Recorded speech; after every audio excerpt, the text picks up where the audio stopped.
हरे कृष्णा। श्रीमद् भगवद गीता के छठे अध्याय ध्यान योग को आगे पढ़ते हैं। जिस तरह एक हवा रहित जग पर एक ज्योति नहीं टिमटिमाती, उसी तरह स्वयं पर एकाग्रकृत एक योगी का मन कभी नहीं लहराता। जब योगाभ्यास से मन संयमित और शांत हो जाता है तो वह भौतिक इच्छाओं से अलग हो जाता है। तब वह व्यक्ति स्वयं की अनुभूति कर सकता है एवं आनंद की प्राप्ति करता है। संसारिक इंद्रियों के दायरे से परे और बुद्धि के माध्यम से प्राप्त शाश्वत आनंद की इस अवस्था में स्थित होने के पश्चात कोई भी वास्तविकता से विचलित नहीं होता। इस स्थिति को प्राप्त करने के बाद वह समझता है कि इससे श्रेष्ठ और कुछ नहीं है और वह बड़ी से बड़ी विपत्तियों से भी विचलित नहीं होता। तुम्हें यह समझना चाहिए कि यह अवस्था जिसमें समस्त दुखों का निवारण हो जाता है उसे ही योग कहा जाता है। व्यक्ति को दृढ़ संकल्प और अटूट मन के साथ योग का अभ्यास करना चाहिए। योग का अभ्यास करने के लिए व्यक्ति को उन सभी विचारों का त्याग करना चाहिए जो भौतिक इच्छाओं का कारण बनते हैं और इस प्रकार मन के द्वारा इंद्रियों को वश में करके मनुष्य को इंद्रिय वस्तुओं से अलग करना चाहिए। धीरे धीरे मन के माध्यम से मन को स्थिर करना चाहिए और उसे केवल स्वयं यानी आत्मा पर केंद्रित करना चाहिए, कहीं और नहीं। मन का स्वभाव चंचल और अस्थिर होता है, फिर भी व्यक्ति को अपने मन को भटकने से रोककर उसे अपनी आत्मा के अधीन में लाने का प्रयत्न करना चाहिए। परम आनंद उस योगी को प्राप्त होता है जिसने अपने जुनून को वश में कर लिया है, जिसका मन शांत है, जो बुरे व्यसनों से मुक्त है और जो सदैव आध्यात्मिक धरातल पर स्थित रहता है।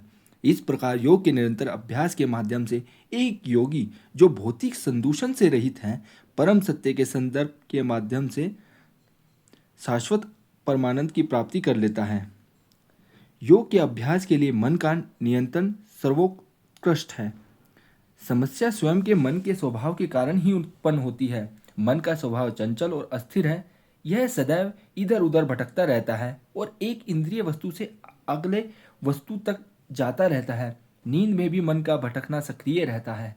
लेकिन श्री कृष्ण कहते हैं, एक योगी को सदैव अपने मन को उच्च चेतना के नियंत्रण में रखने का प्रयास रखना चाहिए। वास्तव में यह योगी के लिए सबसे बड़ी चुनौती है, जिसका उसे मन सबसे पहले उसे मन का सामना करना पड़ता है। कुछ पश्चिमी दार्शनिक प्रणालियों में मन की कल्पना स्वयं के रूप में भी की जाती है, लेकिन योग में यह उचित नहीं है। योग को मन में आंतरिक इंद्रिय कहा जाता है। शरीर की इंद्रियां जैसे दृष्टि, ध्वनि, स्पर्श, सूंघना एवं स्वाद बाहरी वस्तुओं के साथ जुड़े होते हैं और मन संकाय के रूप में कार्य करता है, जो अंततः एकंद्रिय अनुभव का तात्पर्य समेटकर प्रस्तुत करता है। लेकिन योग में आत्मा की कल्पना एक तत्व के रूप में की जाती है जो मन और शरीर से स्वतंत्र होता है। इसलिए योग के ज्ञान के अनुसार शरीर और मन की मृत्यु होने पर भी आत्मा की मृत्यु नहीं होती। यह बिल्कुल कुछ अलग सा है। योग प्रणाली के भीतर कई ब्रह्म पद्धति यानी बाहरी प्रक्रिया हैं, जैसे कि उपवास करना, एकांत स्थान में रहना, जो मन के नियंत्रण में मदद करता है। लेकिन मन का स्वभाव वायु की तरह होने के कारण ये बाहरी तरीके अक्सर अपर्याप्त रह जाते हैं। परंतु भक्ति योग की पद्धति में मंत्र द्वारा मन को नियंत्रित करने की अनुशंसा की जाती है। मंत्र शब्द की उत्पत्ति दो संस्कृत शब्दों से हुई है, मन यानी मन और त्रायते यानी नियंत्रण करने के लिए। मन को मंत्र जप में क्रिया में व्यस्त करने से, विशेष रूप से महामंत्र के जप से, चंचल मन स्वयं यानी आत्मा पर स्थित हो जाता है। महामंत्र परम सत्य श्री कृष्ण का प्रत्यक्ष ध्वनि निरूपण है। वैसे तो महामंत्र दोनों ही सर्वशक्तिशाली एवं सर्वाकर्षक हैं। महामंत्र के प्रभाव से जीवित प्राणियों की वास्तविक पहचान को आवृत करने वाला अज्ञान दूर हो जाता है और महामंत्र की सर्व आकर्षक प्रकृति जप करने वाले के हृदय को परम आध्यात्मिक आनंद से परिपूर्ण कर देता है। इसलिए मन को नियंत्रित करना और स्थिर करने के लिए महामंत्र का जप अत्यधिक अनुशंसित है।